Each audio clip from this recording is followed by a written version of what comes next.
तुमच्यापैकी ना खूप जणांची रिक्वेस्ट अशी असते, की "ताई तू ना या घरातून ब्लॉग टाकत जा. आम्हाला खूप आवडतं बघायला. पण दिवसभर ऑफिस असतं आणि संध्याकाळी आल्यावर ना कामांची मोठी लिस्ट माझ्या हातात असते." पण ठीक आहे, तुम्ही सजेस्ट केले तर म्हटलं चला आजचं ऑफिस नंतरचं एक रुटीन तुमच्यासोबत शेअर करून बघते. तुम्हाला आवडते का?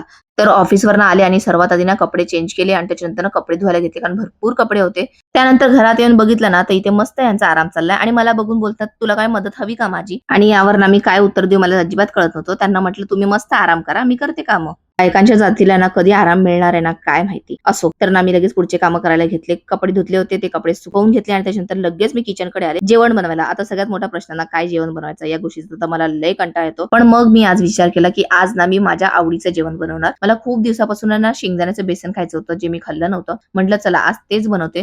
सगळ्यात आधी ना कुकर लावला भाताचा आणि त्याच्यानंतर ना शेंगदाण्याच्या बेसनसाठी सगळ्या गोष्टी जमा केल्या आणि ना कांदे कापायला घेतले. एक मोठा बारीक कांदा मस्त कापून घेतला. त्यानंतर थोडेसे शेंगदाणे, हिरवी मिरची, लसूण आणि थोडीशी कोथिंबीर टाकून ना मिक्सरमध्ये ना त्याचं मस्त पेस्ट करून घेतलं.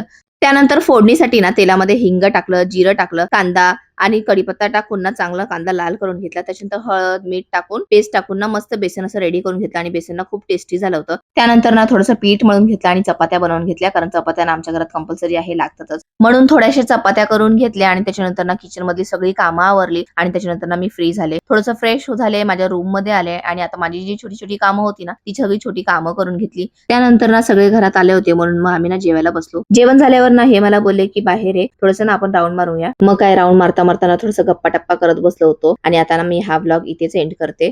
आजसाठी एवढंच. पुन्हा आपण भेटूया. तोपर्यंत बाय.